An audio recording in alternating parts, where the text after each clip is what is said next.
Hey y'all, Data Guy here. And today I have a video where we're going to build an end-to-end pipeline where it's just going to use Airflow and the Cohere API to generate, embed, and visualize recipes based on user inputs. So basically a recipe generation and visualization pipeline. And it's going to obviously leverage Airflow as the orchestration engine and Cohere for the AI of it all. So Cohere is one of the biggest LLM toolkits, especially for enterprise companies out there.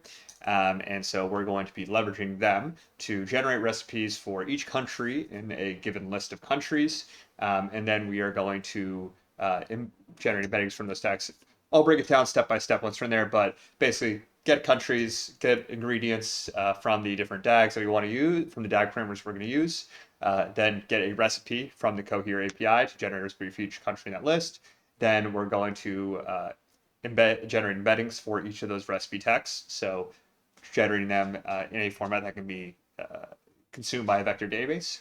Then what we're going to do is plot those embeddings. So we're going to take those embeddings, the vector embeddings from those recipes, and plot them in a two-dimensional space for dimensional reduction, and it visualizes similarity between the recipes based on their embeddings. It's basically showing, hey, what is a map of these different embedding of these different recipes that we are creating, just to kind of visualize all the different recipes that Cohere can come up with. We're just give it a couple inputs like the ingredients we want to use and a list of countries, and watching it just go wild. So without further ado, let's kick over to VS Code and get started. Actually, before we get started, just want to show you the recipe suggestions tag here as well. So just to give you a visual representation of what's happening here, getting ingredients, getting recipe, getting embeddings, and then plotting those embeddings down here. So now we'll go into VS Code and show you how to build this.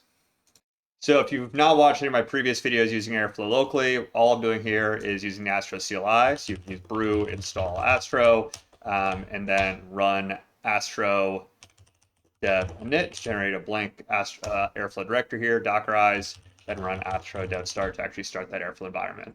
And before we write the DAG, we're going to need to add a few different requirements. So you need to have the Airflow provider Cohere. You're going to have matplotlib, which is just how we're going to plot that graph. Same with Seaborn for visualizing it. Scikit-learn for some basic ML. So we're going to be generating embeddings, pandas for data frames, NumPy for the same thing, and adjust text for processing some of that raw text that we're going to be receiving. No packages need to be required, and then I'm just no changes to your Docker file as well. Then what we'll do is we will go to our recipe DAG and get started writing our code. So first thing we're going to do, as we always do, is import all of our different requirements and packages here. So here we have our DAG and task decorators, our parameter. This is how we're going to be able to take an input of ingredients and list of countries. Chain, this is just for chaining all of our different tasks together, making it easier to define them in a just array at the end of this DAG. The Cohere hook and the Cohere embedding operator for interacting with Cohere in two different ways. So for both hooking in and running at generic actions and also generating embeddings. Then we also have sklearn pairwise and decomposition, and this is normalizing the distances between those different recipes on the plot. And then decomposition is basically doing the same thing, just kind of normalizing the graph distances. Just text is exactly sounds like adjusting text. Date time for standard date time. Matplotlib, so we have a way to plot our graph at the end. Seaborn as SNS for printing up that graph, and then NumPy's pandas for interacting with data. Then what we're going to do is add a Cohere connection ID and an image path here. So here I have a Cohere connection ID, Cohere default, and an image path. Include recipe plot.png, so that's where it's going to deposit that end graph image that we're going to create here. Then for the DAG definition, because we're using parameters, this is going to be a bit funky. So I'm going to put it all in here, and then we're going to go walk through it step by step. So here under DAG, we have our start date, scheduled none, catch-up false, and then our parameters are for countries, Switzerland, Norway, New Zealand, Cameroon, Bhutan, and Chile. These are just the default countries, and then lists of these two countries, and it's going to prompt you to input different countries that you would like to use. Then list the ingredients you have in your pantry, again, using this default set of Gruyere, all as potatoes, onions, and pineapple. Jesus, that is a disgusting array of ingredients there. And then you can also choose to make it a vegetarian, vegan, or omnivore meal. And then also the max tokens model generate. So this is just the max kind of complexity of the resulting recipe, and also a good way to keep costs in check because you pay by token with all these LLMs. And then the randomness of the recipe. So this is just temperature setting, how random and similar do you want these recipes to be, and define it all as recipe suggestions here in a DAG. Then next thing we're going to do is actually define our first task. So here we're going to define our first task, which is going to get a list of the countries from context. So pulling in whatever countries we entered into that context field, or resorting to the default countries. Then similarly, pulling in the list of ingredients or resorting to the default ingredients list. And you can see that pulled in there. It's just pulling from the context of the parameters.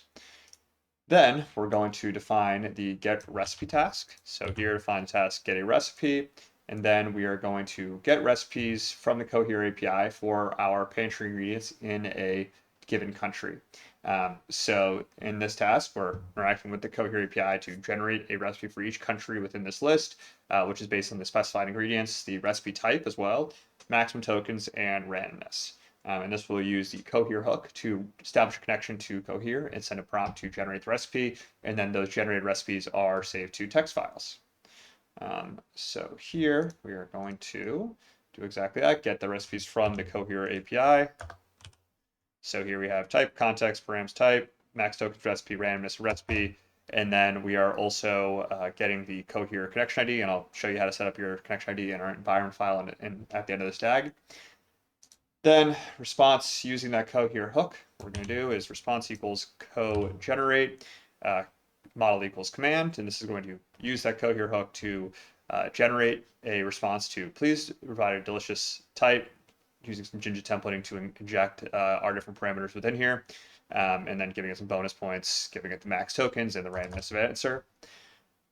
Then next, we are going to save the response of what that recipe is. Response.generations 0 text. That's we reference the particular response, the first item in this response list. So if we wanted to keep querying this or not. And then we have print your recipe from X country for the ingredients in the ingredients list, print that recipe. So that's why if you noticed in the Airflow representation, we had map task instances. So it's going to create multiple instances of the same task for each of the countries that are within that list, and then write them as a recipe here. Then next, what we're going to do is just define some functions to get our countries and also get recipes list as tasks here. So get countries list, get ingredients list, and then get a recipe, passing in the ingredients list and countries list and using the connection ID, and using the countries list as our .expand method. So that's what we're going to use to dynamically create tasks. Then after that, we'll get embeddings using the Cohere embedding operator. So here, get embeddings equals Cohere embedding operator partial, expanding again with the list of recipes. So this is going to take all the different results from that recipe list and then create a map task instance for each of those recipes to generate embeddings from the text. So it's kind of condensed and better available for our next step, which is going to be actually plotting it. So then what we'll next want to do is plot the embeddings. So here, plot the embeddings of the recipe, say just defining a file name, passing in text labels, and get embeddings. So here, what we're going to do is bring in our embeddings here. So for x0, for x in embeddings, we will, number one, print the text labels, and then PCA equals PCA components 2. So here we are going to define using PCA, remember decomposition. This is just normalizing and decomposing the dimensionality of these embeddings so we can plot them to a 2D space. So this task is taking the embeddings, plotting them in a two-dimensional space using PCA, which is principal component analysis for dimensionality reduction. Then it's going to plot them with matplotlib and Seaborn, and this is going to visualize the similarity of the recipes. So we're using the embeddings because it's just kind of the raw data, the raw information contained within those words, and using that to actually generate the similarities between the different recipes. Then we're going to apply adjust text to prevent any overlapping labels in a second, but first we're going to actually need to plot this. So plot.figure, data frame embedding. So here we have our data frames. We're creating our plot figure.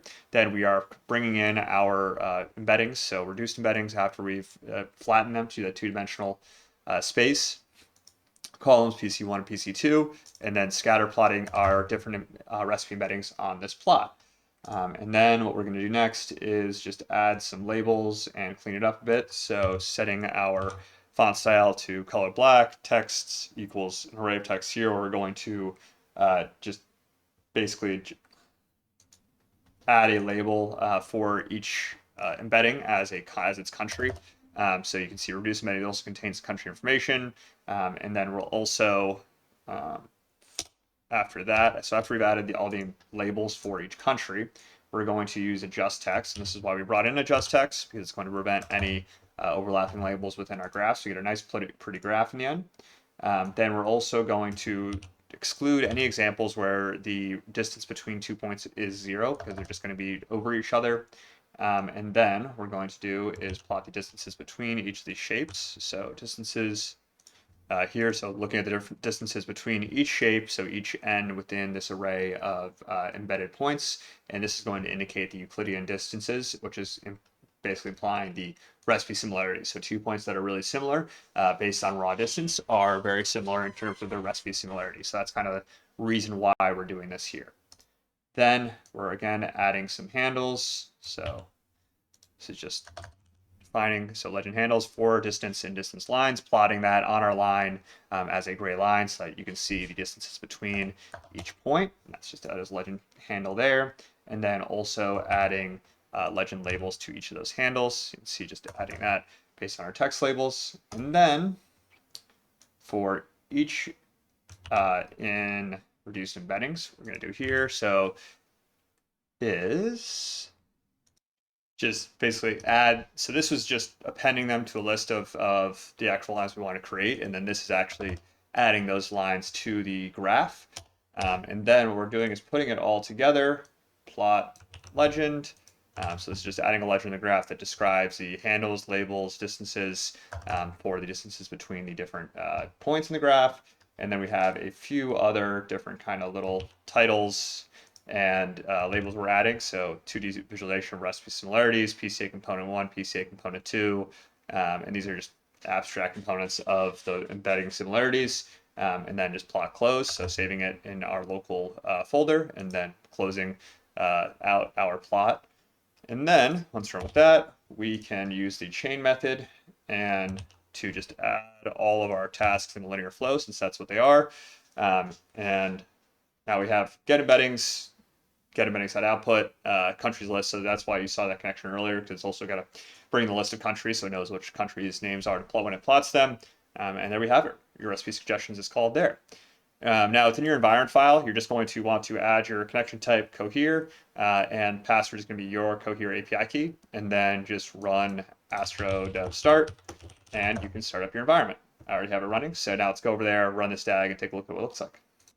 So trigger our DAG, because we have those parameters, we're going to need to pass in some countries. So here you can see we have our default values already filled out. We have our default pantry ingredients, type of recipe we want, our maximum tokens. Let's make it a vegan one this time. Randomness recipe. Let's give us a little more random. I want it really tight. Let's give it a 1. And then you can see trigger here. And then I'm going to have this run through. So trigger with our parameters. And now you can see here we have our successful DAG. So it runs pretty quickly. You can see go in the ingredients list, get the different ingredients that were passed in. And then if we go into my local Airflow environment again, we can go into our include directory. We can see the different texts that it actually came up with for the different recipes. You can see here we have the Bhutanese dish, which is a fort zoo.